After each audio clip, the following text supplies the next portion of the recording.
I never thought my kindness would become my greatest burden. For nearly 7 years, I'd been wiring money to my parents' joint account every month without fanfare or acknowledgement. It started small, just $100 here and there when I landed my first job at the marketing firm in Boston. As my salary increased, so did the transfers. By last year, I was sending almost a third of my paycheck. The apartment I rented in Somerville wasn't anything special. A one-bedroom walk-up with temperamental heating and a shower that leaked, no matter how many times the super fixed it. I could have afforded something nicer in Cambridge if I wasn't sending so much money home to Hartford. But whenever I thought about upgrading, I'd remember Dad's arthritis medication or Mom's part-time job at the library that barely covered groceries. My parents never asked for the money. That wasn't their style. They'd rather suffer in dignified silence than admit they needed help, especially from me, their perpetually disappointing elder daughter who chose a corporate job over finishing her PhD in literature. Such a waste of potential. Mom would sigh whenever we spoke on the phone, which wasn't often. I kept the transfers anonymous, or so I thought. The bank listed them simply as account transfer, with no name attached.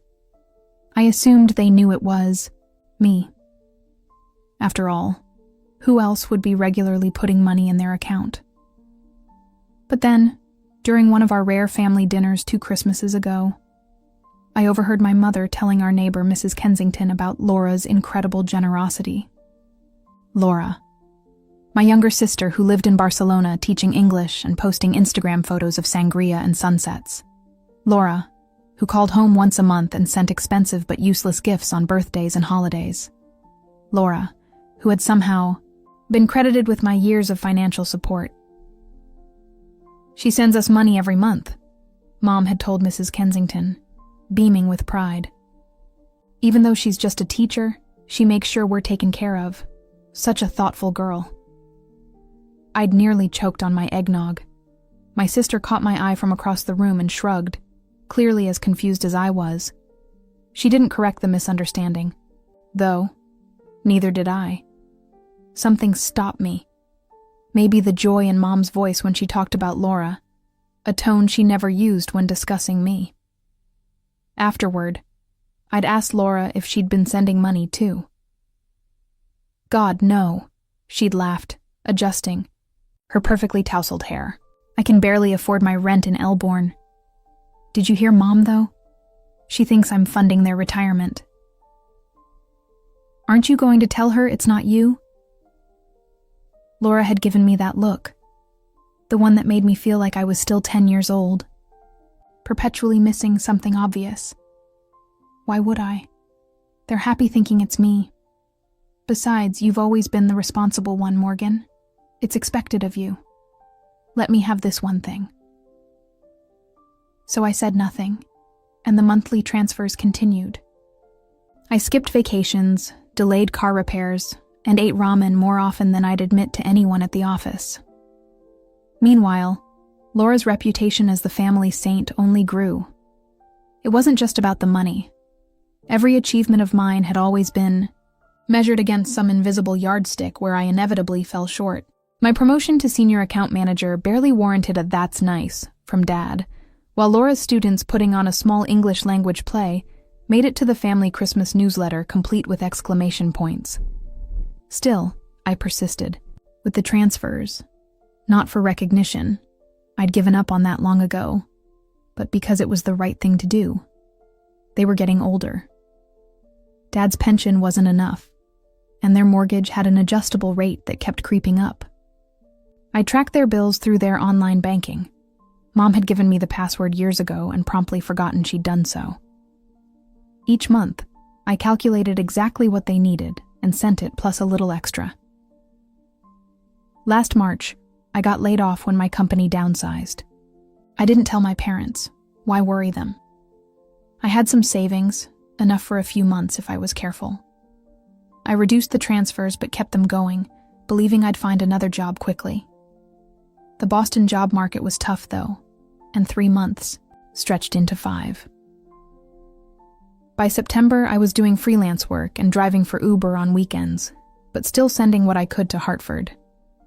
The transfers got smaller, more erratic. I was down to my last $1,000 when the bank glitch happened. I'd scheduled a $400 transfer, barely enough to cover Dad's prescription copay, but something went wrong. The confirmation email showed only $0.40 had been processed.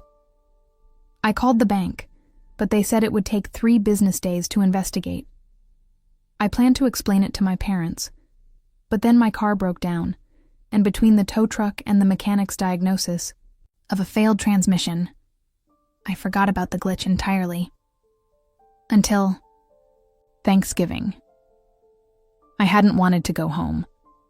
My interview suit was at the dry cleaners, and I couldn't afford to get it out yet. My roots needed touching up, and the circles under my eyes told the story of too many late nights hunting for jobs. But Mom had insisted, saying Laura was flying in from Spain, especially for the holiday. So I took the Greyhound to Hartford, arriving with a cheap bottle of wine and the forced smile I'd perfected for client meetings.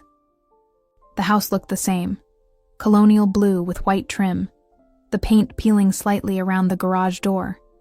Dad's Buick sat in the driveway, 15 years old and still running somehow. Inside, the familiar smell of sage and onions filled the air. Mom was in the kitchen, Laura was setting the table, and Dad was watching football in his recliner. Normal. Everything normal. Until it wasn't. Mom had hugged me stiffly, her eyes already drifting over my shoulder toward the door. "Is that all you brought?" she asked, taking the wine bottle with a slight frown. "Sorry, things are a bit tight right now." I'd started to explain, but she'd already turned away, calling out to Laura about whether the good napkins were still in the buffet drawer.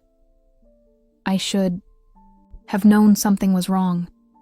There was a tension in the air, like the pressure drop before a thunderstorm. But I was tired, bone tired, and I missed the signs until it was too late. We sat down to dinner, passing dishes clockwise as we'd done my entire life. Dad said grace. Laura talked about Barcelona and her plans to start a small language school. Mom beamed. I pushed turkey around my plate and wondered how soon I could leave without seeming rude. And then Mom reached into her cardigan pocket and pulled out a folded piece of paper. "What is this?"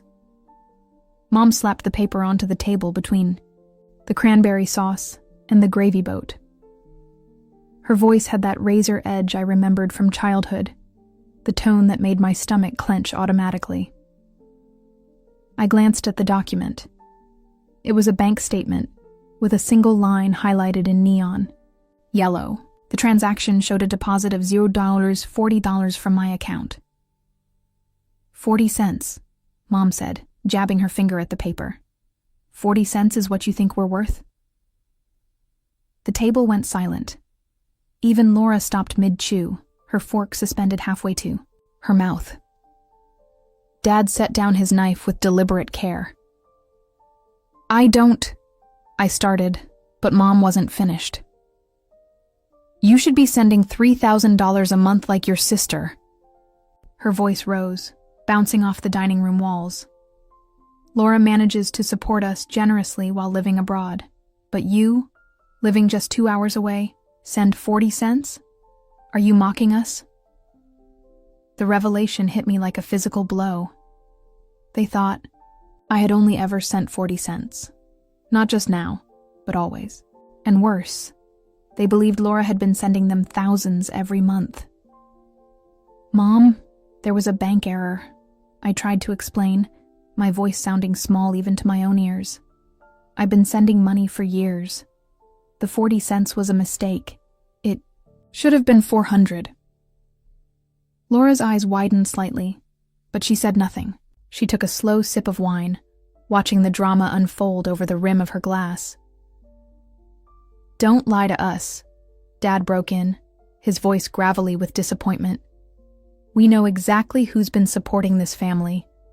Stop trying to steal your sister's glory. She's the one who truly cares about us."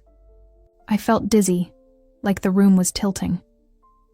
"Dad, I've been sending money every month since I graduated. Usually around $1,000, sometimes more. I thought you knew. I thought..." "Enough." Mom's hand came down on the table, making the silverware jump. "This is exactly like you, Morgan. Always competing with your sister, always trying to take credit. Laura has been our support for years, and now you want to claim it was you? Pathetic." I looked to Laura, waiting for her to speak up, to tell them the truth. But she just examined her perfectly manicured nails, her expression carefully neutral. "Laura?" I said, my voice cracking. "Tell them." She sighed, setting down her wine glass. "Morgan, don't drag me into your drama. If you're having money troubles, just say so. Don't make up stories." Aunt Kathy, Dad's sister, who was visiting from Buffalo, cleared her throat uncomfortably. Cousin Pete suddenly became very interested in his mashed potatoes. Uncle Jim muttered something about checking the football score. "I'm not making anything up," I insisted, feeling heat rise to my face. "I can show you my bank statements. Every month for 7 years. I've been sending..." "We don't need to see your doctored paperwork," Mom snapped. "The truth is right here." She tapped the bank statement again. 40 cents. That's all you think we deserve." My hands trembled as I reached for my water glass. I knocked it over instead, sending ice water cascading across the table and onto Mom's statement. She snatched it up with a cry of outrage. "Now, you're destroying evidence, just like when you spilled juice on your report card in 5th grade." That was it. The final straw. I pushed back from the table, the legs of my chair screeching against the hardwood floor. "I have sacrificed everything. For you," I said, my voice surprisingly steady despite the earthquake happening inside me. "I live in a crappy apartment. I drive a car that breaks down weekly. I haven't bought new clothes in 2 years. All so I could send you money. Money you never even knew came from me." Dad's face darkened. "Don't you dare speak to your mother that way." "I'll speak however I want when I'm being accused of something I didn't do." The words burst out of me, years of repressed frustration finding their voice. "Do you have any idea what it's like to give and never be acknowledged? To watch someone else get credit for your sacrifices?" I turned to Laura, who finally had the decency to look uncomfortable. "And you knew. You knew all this time they thought it was you, and you never corrected them. You let them believe a lie because it made you look good." Laura's mask slipped, just for a second. "They were so proud of me," she whispered. "For once." "For once?" I laughed bitterly. "When have they ever not been proud of you? When have they ever been proud of me?" The room fell into shocked silence. Mom's mouth opened and closed like a fish gasping for water. Dad's face had gone an alarming shade of red. "I think you should leave," he said finally, each word precisely enunciated. "Gladly." I grabbed my purse from the back of my chair. "And just so we're clear, there won't be any more money. Not 40 cents, not $400, nothing." "Morgan, wait," Laura began, reaching for my arm. I pulled away. "Don't. You had your chance to tell the truth." As I walked toward the front door, I heard Mom's voice behind me.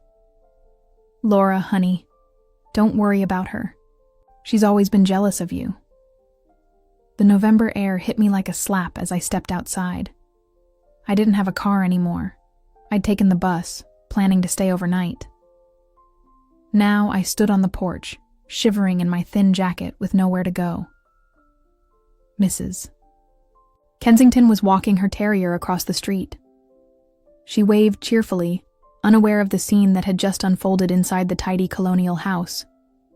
I waved back automatically, the perfect daughter performing her role one last time. I walked to the bus station in the dark, my phone buzzing with texts from Laura. I ignored them all. The last bus to Boston had already left, so I sat on a bench, under the flickering fluorescent lights, waiting for morning. A teenage boy with a skateboard sat down at the other end of the bench. He glanced at me, then quickly away, probably wondering why a 32-year-old woman was crying silently at the Hartford bus terminal on Thanksgiving night. I wanted to tell him, "This is what happens when you give too much of yourself to people who don't see you. This is what happens when you expect gratitude from those who have already decided your worth." Instead, I wiped my face with my sleeve and pulled out my phone. I opened my banking app and stared at the scheduled transfers section. My finger hovered over the Cancel All Recurring Transfers button. 7 years. 7 years of support, unacknowledged and now thrown back in my face. 7 years of watching my sister bask in praise she didn't earn. I pressed the button. A confirmation message appeared. "Are you sure you want to cancel all recurring transfers?"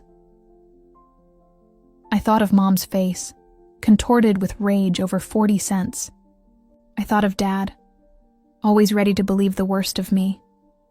I thought of Laura, silent when she should have spoken. I pressed confirm. The station's ancient heating system clanked and groaned, pushing lukewarm air through vents coated with decades of grime. Outside, sleet began to fall, each frozen droplet tapping against the windows like tiny accusations.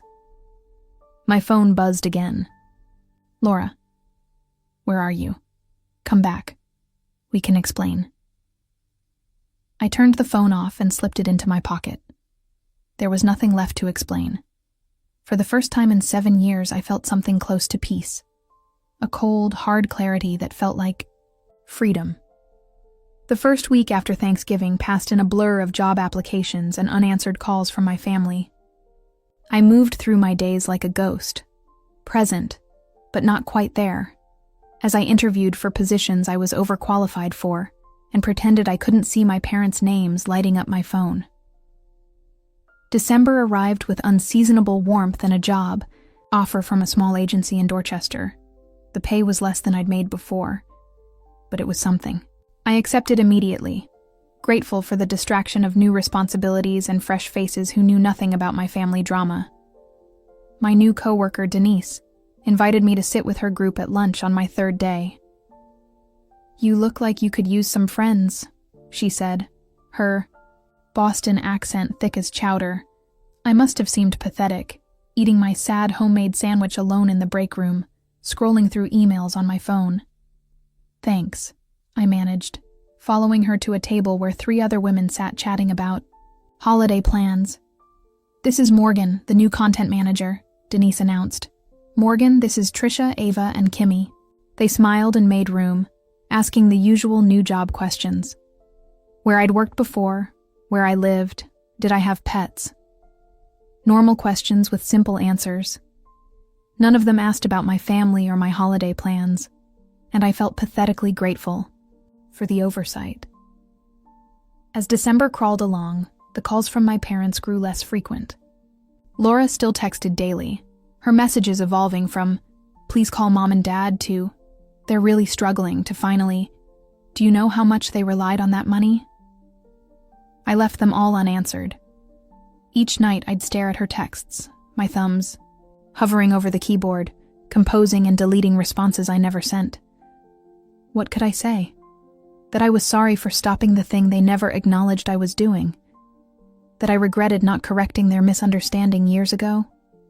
That I wished just once they had seen me, really seen me, for who I was and what I contributed?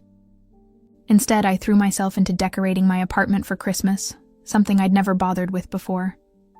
I bought a small artificial tree from Target and hung drugstore ornaments on its sparse branches. I taped dollar store garland around my windows and set out a scented candle that claimed to smell like winter hearth. It didn't, but I lit it anyway, letting the synthetic cinnamon scent fill my tiny living room as I watched Hallmark movies alone.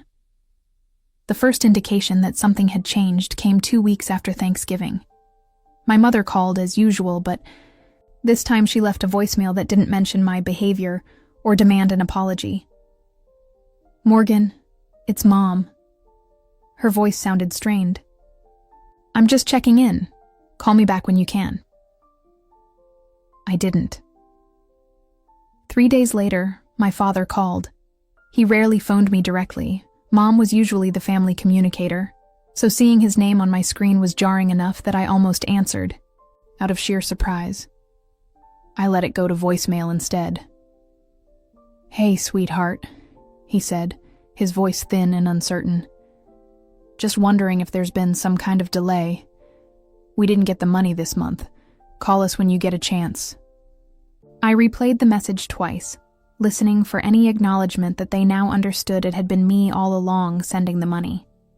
There was none, just confusion about the missing funds. Laura's texts became more insistent. They're asking me about the money. What should I tell them? I finally responded, tell them the truth. Her reply came immediately. I don't know the truth. How much were you sending? For how long? They think I've been supporting them for years. I turned off my phone after that. Let her figure it out.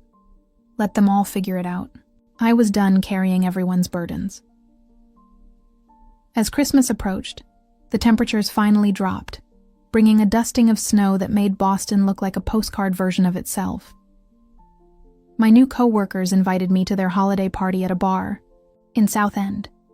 I went, drank too much mulled wine, and found myself telling Denise the whole sordid story. That's messed up, she said, shaking her head. So they really thought it was your sister all this time? Yep. I took another sip of wine. And when they found out it wasn't, they accused me of lying about it. And your sister just let them believe it was her? Yep. Denise whistled low. Girl, your family is toxic as hell. I laughed, the first genuine laugh I'd had in weeks. Tell me about it. So what are you doing for Christmas? The question caught me off guard. I hadn't thought that far ahead.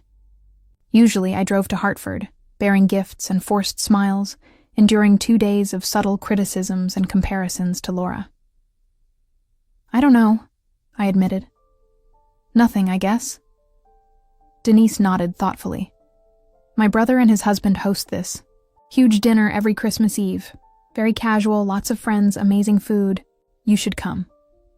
I couldn't impose. Girl, please. Jamie invites half of Boston every year. One more won't matter. Plus, you seem cool, even with your crazy family drama. I felt something warm unfurl in my chest that had nothing to do with the mulled wine. Okay, thanks. The week before Christmas, the calls from Hartford increased dramatically. My mother left 3 voicemails in one day, each more frantic than the last. Morgan, please call us back. We need to talk about the financial situation. Morgan, this is serious. Your father's medication costs went up and we're having trouble covering everything this month.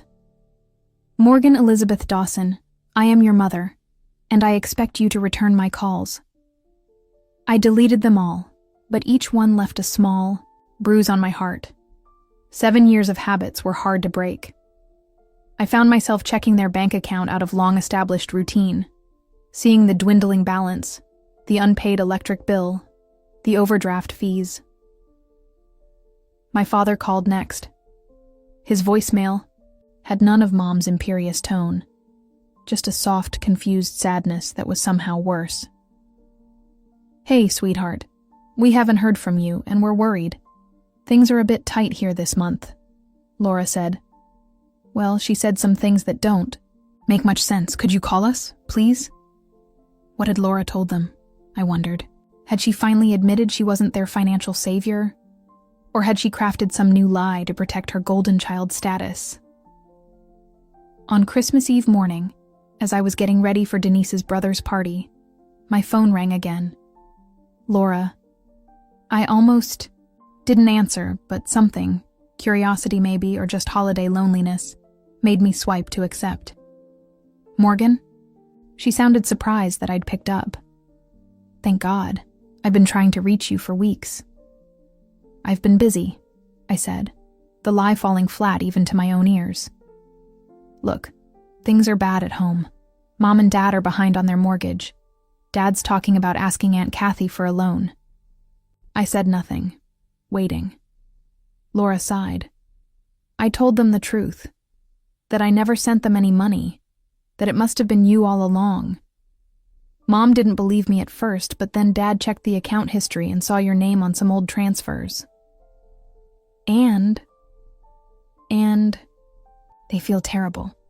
She paused. "I feel terrible too. I should have said something years ago." "Yes, you should have."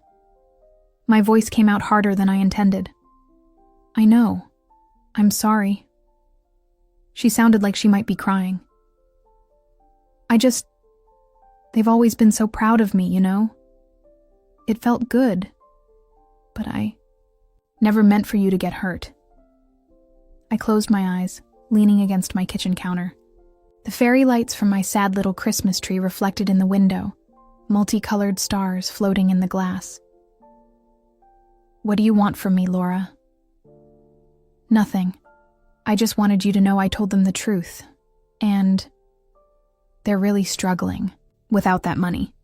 Dad's considering getting a night job, but you know his back can't handle it." The guilt hit me like a physical weight. This was exactly what I'd wanted to avoid 7 years ago when I started the transfers. My parents' financial struggles, my father working despite his health issues, the worry, the stress, the indignity of it all. "That's not my problem anymore," I said, even as my throat tightened around the words. "I know. You don't owe them anything. But it's Christmas, Morgan." So maybe call them, just to talk? Mom's been crying for days. Dad keeps staring at the phone. I thought of all the Christmases I'd spent feeling invisible in that house. All the times my achievements were overlooked while Laura's were celebrated. All the years I'd given silently, expecting nothing, yet hoping for something. Some acknowledgement, some gratitude, some love that didn't feel conditional. "I'll think about it," I said finally. "That's all I'm asking." Laura paused. "Merry Christmas, sis." "Merry Christmas," I replied automatically, then ended the call. Outside, snow had begun to fall again, thick flakes swirling past my window. The Christmas lights from the apartment building across the street blurred into colorful smudges through the white veil of winter. I sat on my secondhand couch, phone in hand, thinking about the complicated bonds of family, about mistakes and misunderstandings, about pride and forgiveness. I didn't call my parents that day, or the next. But as December wound down toward a new year, I began to consider what healing might look like, not for them, but for me. What boundaries I needed, what apologies I deserved, what relationship, if any, I wanted going forward. The money had been a crutch, for them financially, for me emotionally. Without it between us, maybe we could finally see each other clearly. Or maybe we'd discover there was nothing left to see. Either way, I was done being invisible.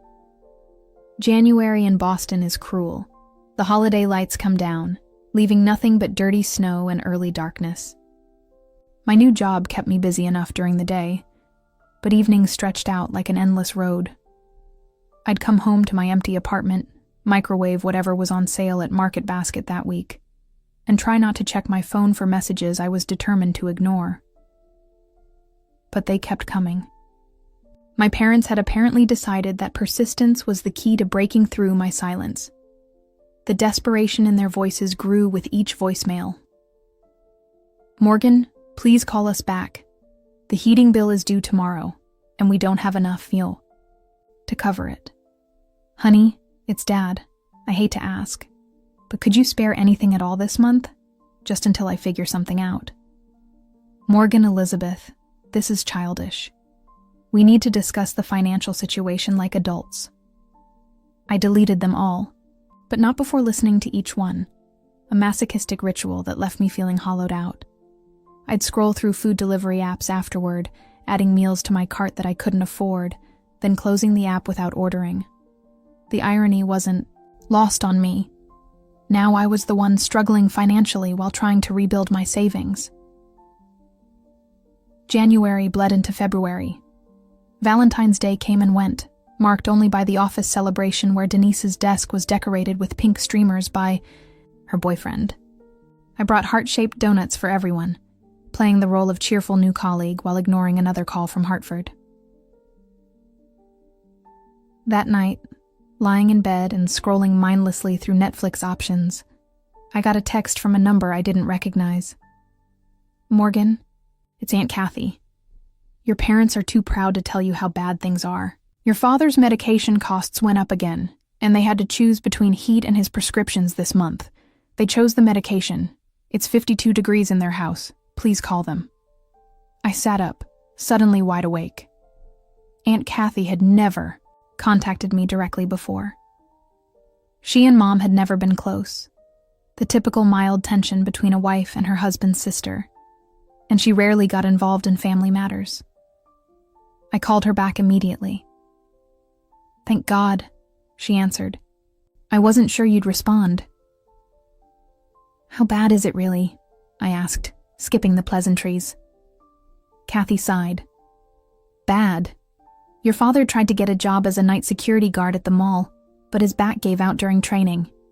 Your mother's hours at the library were cut. They're eating ramen noodles and peanut butter sandwiches. Your dad's been selling his tools on Craigslist." My stomach twisted. Dad's tools were his pride and joy. A collection built over decades, some inherited from his own father. He'd always said he was saving them for a son he never had. Why didn't they tell me? Pride, shame, take your pick. Kathy's voice was matter-of-fact. Plus, they're still processing the fact that it was you sending money all these years, not Laura. Your mother, especially. Well, you know how she is.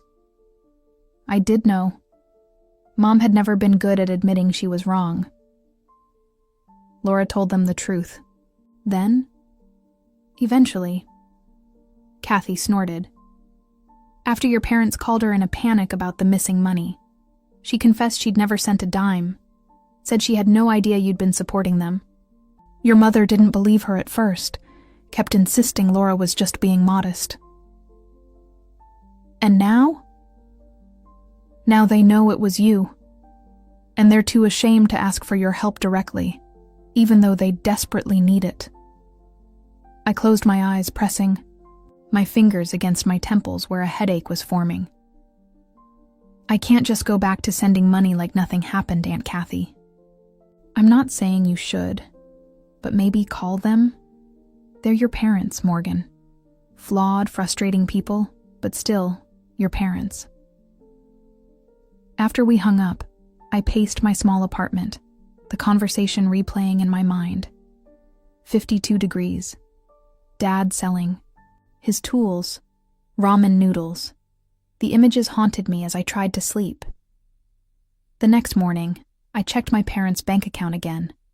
A habit I couldn't seem to break. The balance was 27/16. Their mortgage payment was due in 3 days. An overdraft would mean fees they couldn't afford, potential damage to their credit score, maybe even foreclosure if they fell too far behind. I closed the browser without transferring any money. At work, I couldn't focus. Denise noticed my distraction during our team meeting. "You okay?" she whispered as our manager droned on about quarterly goals. I nodded unconvincingly. Later, as we waited for the elevator, she tried again. "Seriously, Morgan, you look like hell. What's going on?" Something about her direct approach broke through my defenses. My parents are in financial trouble, I admitted. Like, can't pay the mortgage, freezing in their house kind of trouble. Denise's eyebrows shot up. The same parents who humiliated you at Thanksgiving? The ones who thought your sister was their financial savior? The very same.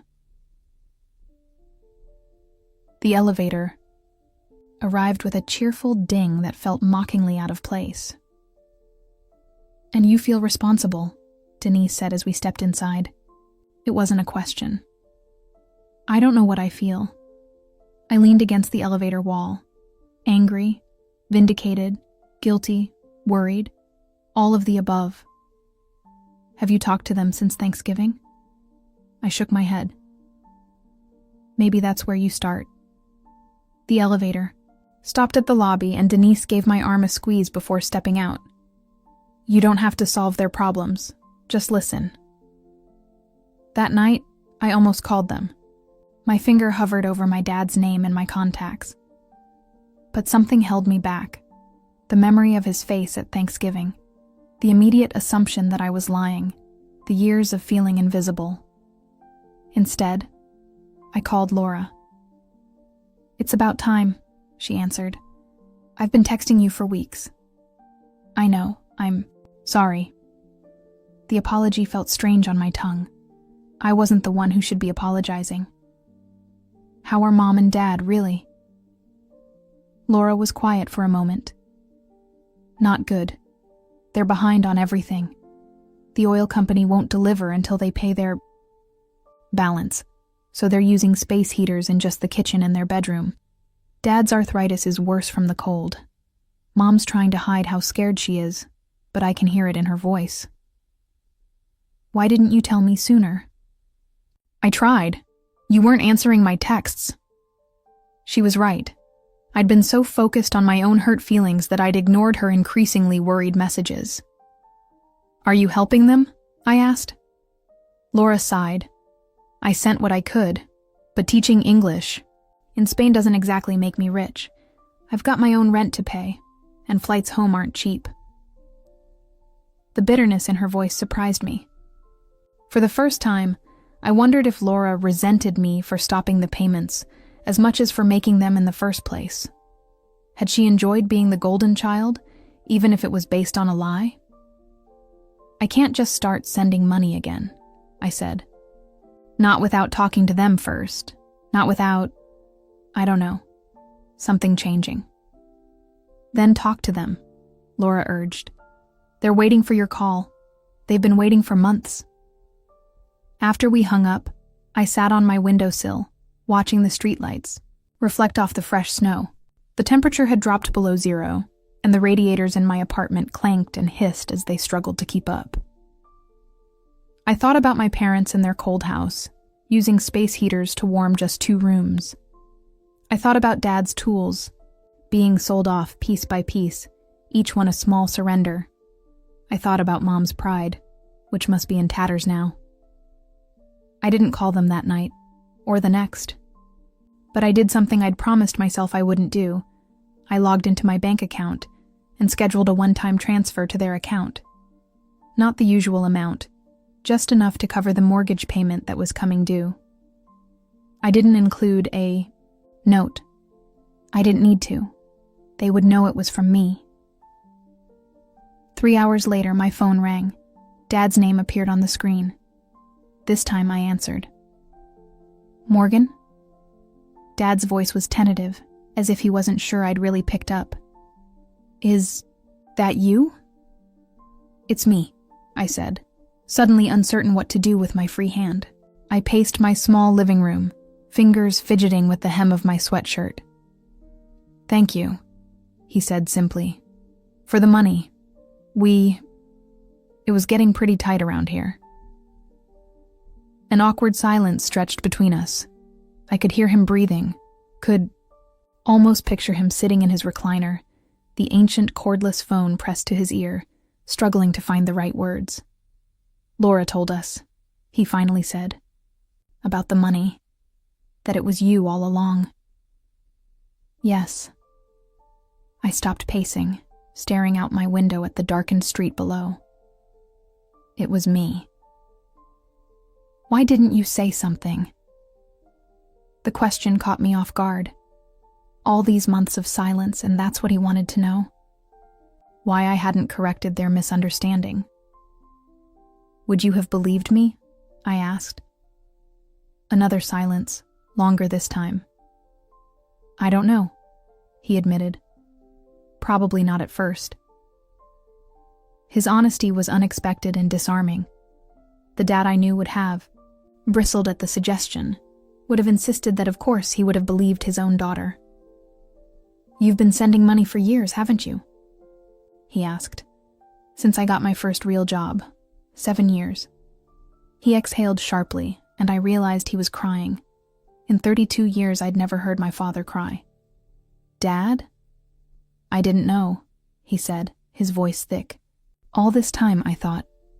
We thought. You thought it was Laura. Yes. He cleared his throat. Your mother especially. She was so proud, telling everyone how Laura was taking care of us, even from Spain. I never questioned it. The admission stung, even though I'd known it was true. Did it ever occur to you that it might be me? No, he said, after a pause. And that's on me. We haven't always seen you clearly, Morgan. The understatement was so profound I almost laughed. No, you haven't. Your mother wants to talk to you. Panic flared in my chest. I don't think I'm ready for that. She's sorry in her way. She's just not good at saying it. That's not enough, Dad. My voice hardened. I was humiliated at Thanksgiving, in front of the whole family. For years I sent money I could barely afford, and you both assumed it was Laura. You never even considered it might be me. I know, he said quietly. We were wrong. I was wrong. Another silence fell between us. I could hear voices in the background. Mom, probably, demanding to know what I was saying. The money you sent today, Dad said. It's exactly what we needed for the mortgage. I know. I've been checking your account. You have? For years. Mom gave me the password back when I first started helping. She probably doesn't remember. He gave a soft, sad laugh. That sounds like her. Always letting you take care of things and then forgetting you did. The observation surprised me. I'd never thought my father noticed the dynamic between Mom and me, how she leaned on me for practical matters, while withholding the emotional validation I craved. Dad, I can't just go back to sending money every month, I said. Not without some things changing. I understand. Do you? Because this isn't just about the money. It's about how you and Mom see me. It's about being appreciated, acknowledged, respected. I know, he said again. And I can't promise your mother will change overnight. Or ever. Completely. She is who she is. But I can try to do better. I sank onto my couch, suddenly exhausted. I need some time. Of course. Just don't disappear again. This past month has been hard. Finished for him. For all of us. After we hung up, I sat in the dark, replaying the conversation. Dad's admission, we haven't always seen you clearly, echoed in my mind. It was perhaps the closest thing to an apology I'd ever get from him, and certainly more self-awareness than I'd expected. My phone buzzed with a text from him. Thank you for answering. It meant a lot. I didn't reply, but I didn't delete it either.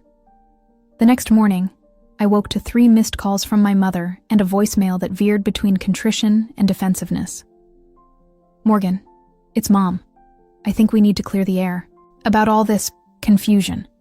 Call me back when you can. I deleted it without calling back.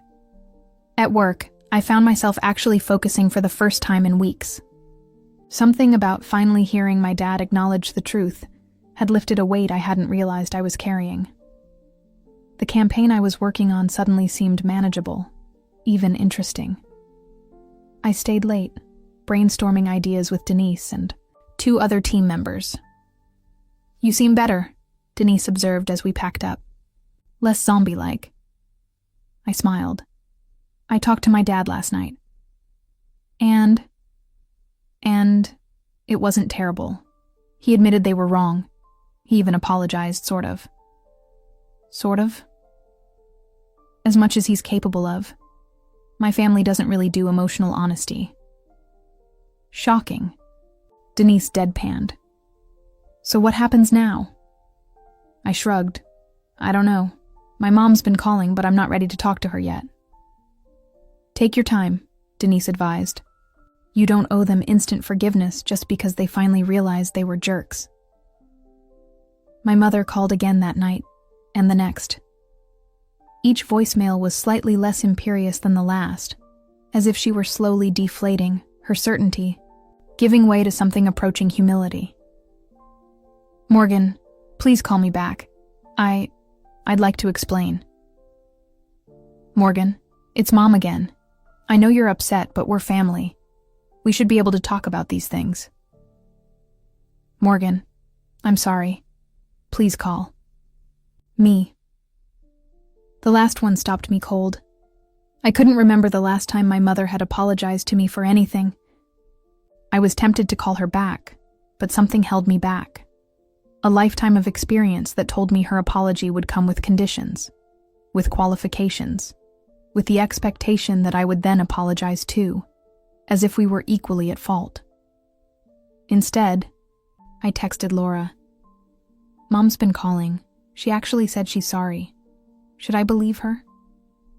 Laura's response came quickly. She is sorry.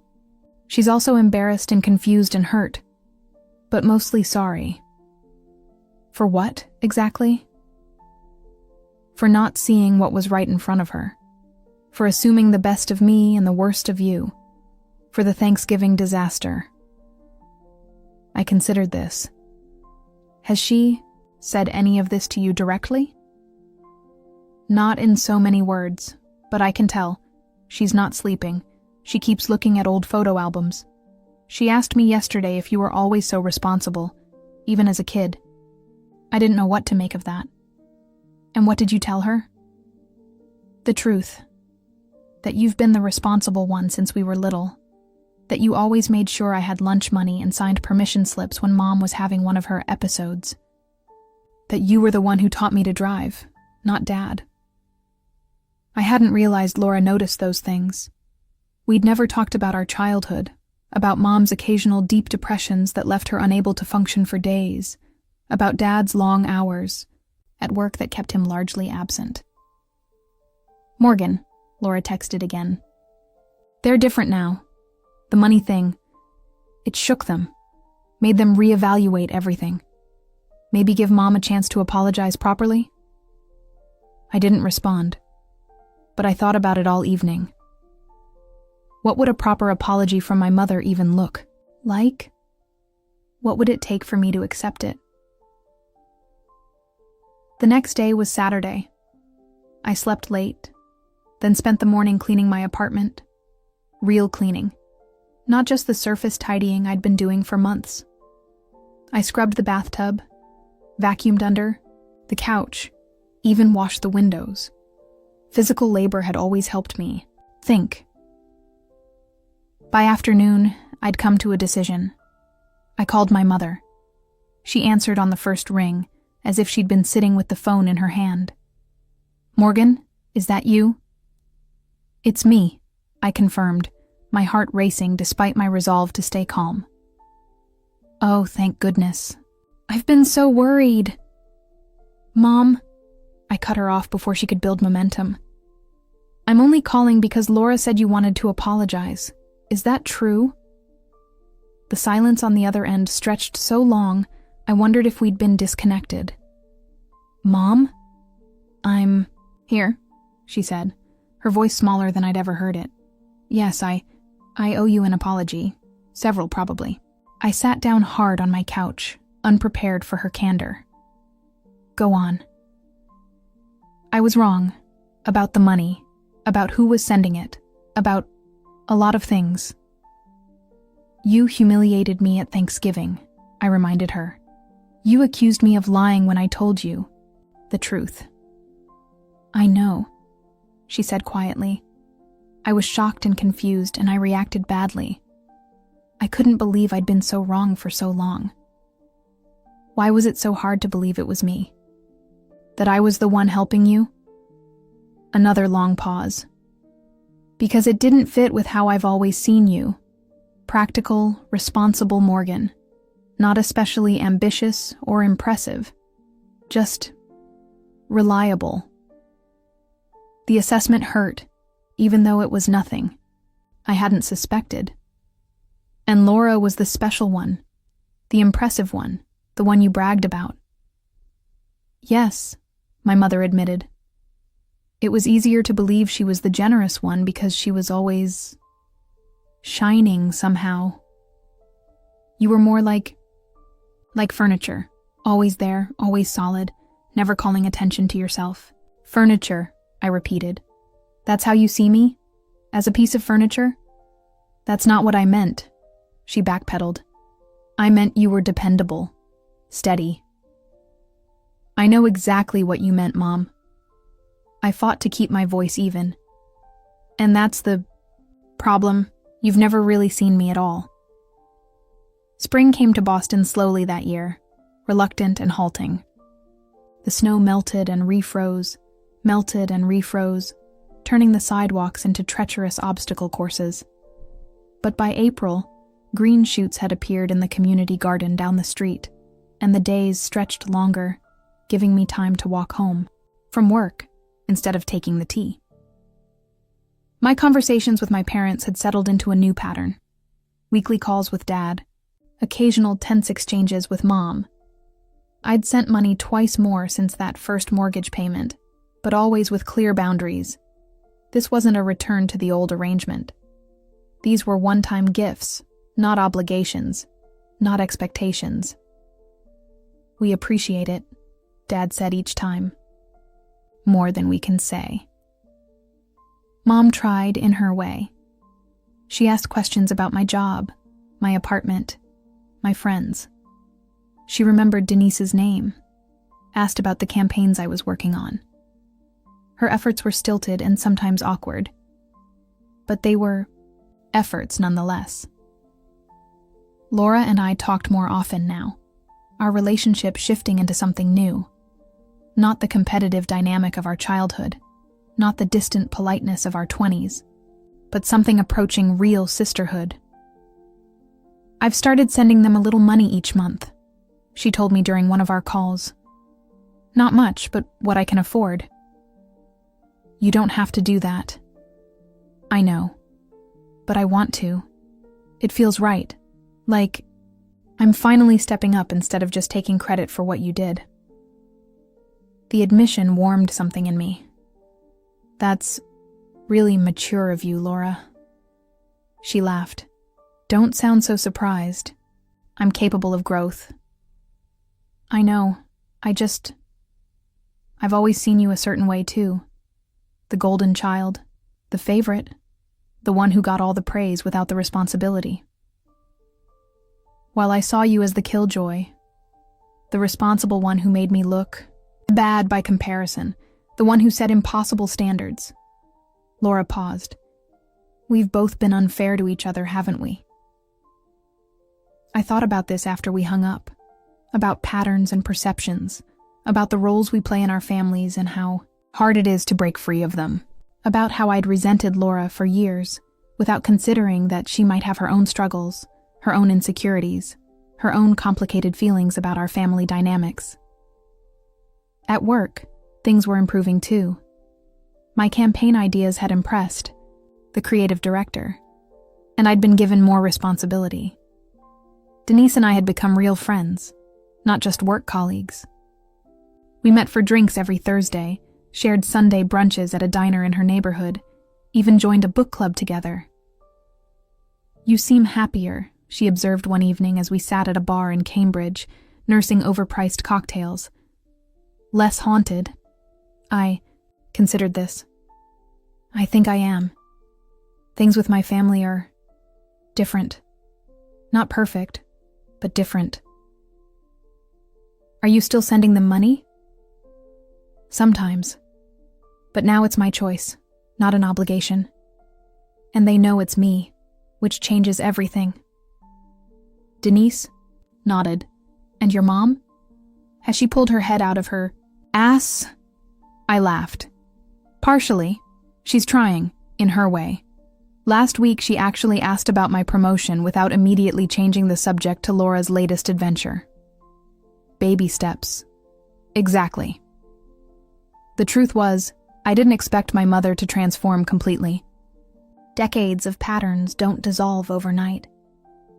But there had been moments, brief, precious moments, when I felt truly seen by her.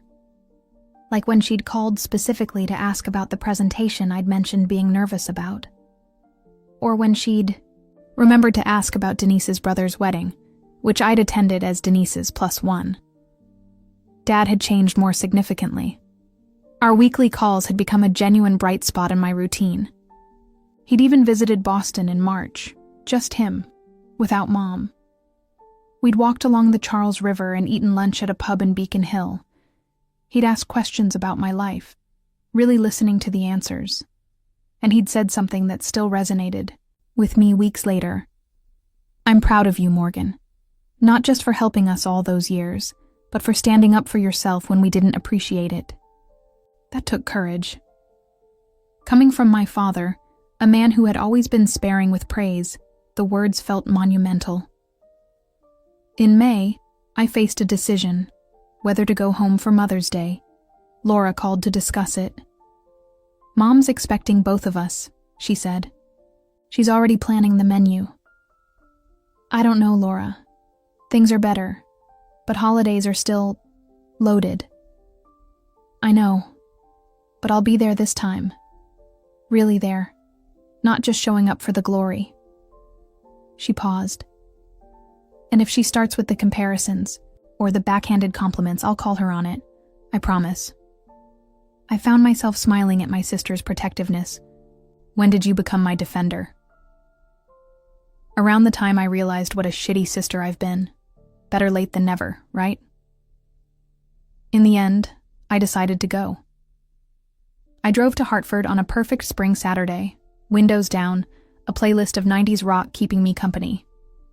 The familiar streets of my hometown felt both unchanged and entirely different, as if seeing them through new eyes.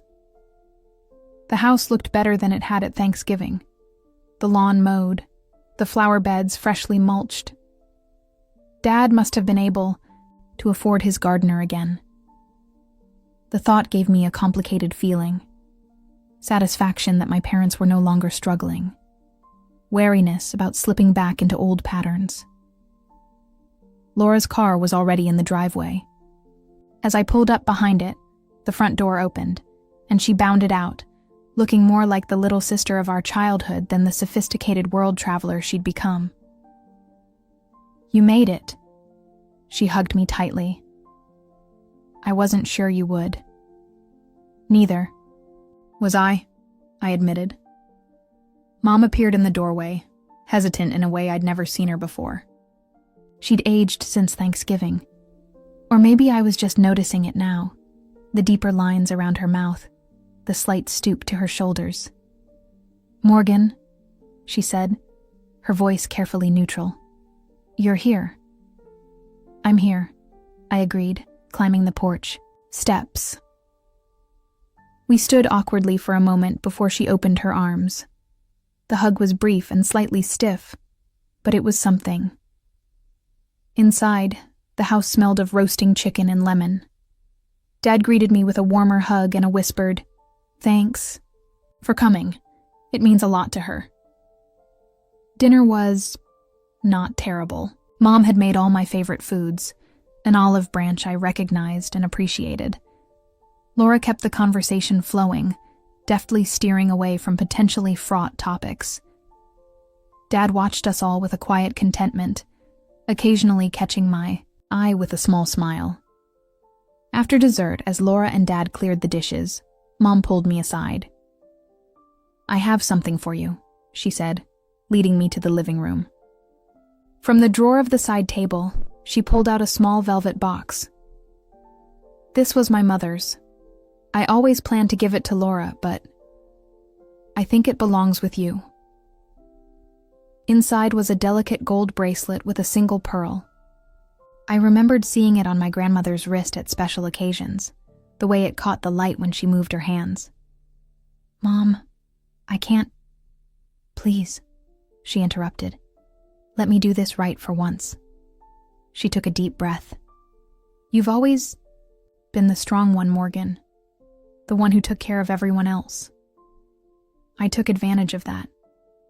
I didn't see how much you were giving, how much you were sacrificing. I was wrong, and I'm sorry. The apology I'd been waiting for. Clear, unequivocal, without qualifications or deflections. I felt tears prick at my eyes. Thank you, I said simply. She nodded, understanding all that remained unspoken between us. We'd never have the easy, affectionate relationship that some mothers and daughters enjoyed. There was too much history, too many ingrained patterns. But this moment of genuine acknowledgement, was more than I'd ever expected. Later, as I drove back to Boston with the bracelet nestled in my pocket, I thought about forgiveness. Not the kind that erases all hurts or pretends they never happened, but the kind that makes space for new possibilities while honoring old wounds. The kind that says, I see the truth of what happened between us, and I choose to move forward anyway. I didn't know what my relationship with my parents would look like in the years to come. I didn't know if Mom would continue her halting efforts at change, or if she'd eventually slide back into old habits. I didn't know if I'd ever fully trust them with my heart again. But I did know that I was done hiding in the shadows of my own life. Done making myself small. Done seeking validation from people who had never really seen me. My phone buzzed with a text from Denise. Survival check. Do I need to send a rescue party? I smiled and pulled over to respond. All good. Different. Kind of good than expected, but good. Heading home now. Home. My cramped Somerville apartment with its temperamental heating and leaky shower. My job with its challenges and rewards. My friends who saw me clearly and valued me for exactly who I was. The life I was building, piece by piece, on my own terms. As I merged back onto the highway, the evening sun cast long shadows across the road. In my rearview mirror, Hartford receded, becoming smaller with each mile. Not forgotten, not erased, but no longer the center of my universe. Just one part of a much larger story, my story, that was still being written. I rolled down the windows, letting the spring air rush in. For the first time in months, maybe years, I felt truly, completely free. Not from obligation or responsibility, but from the weight of seeking approval that would never come in the way I'd once hoped for. The bracelet in my pocket was heavy with history and meaning. I'd wear it sometimes, I decided, not as a symbol of my mother's approval, but as a reminder of my own worth, of boundaries established and respected, of a different kind of peace, not the peace of perfect reconciliation, but the peace that comes from standing in your truth and letting others adjust to it. It was enough. More than enough. It was everything.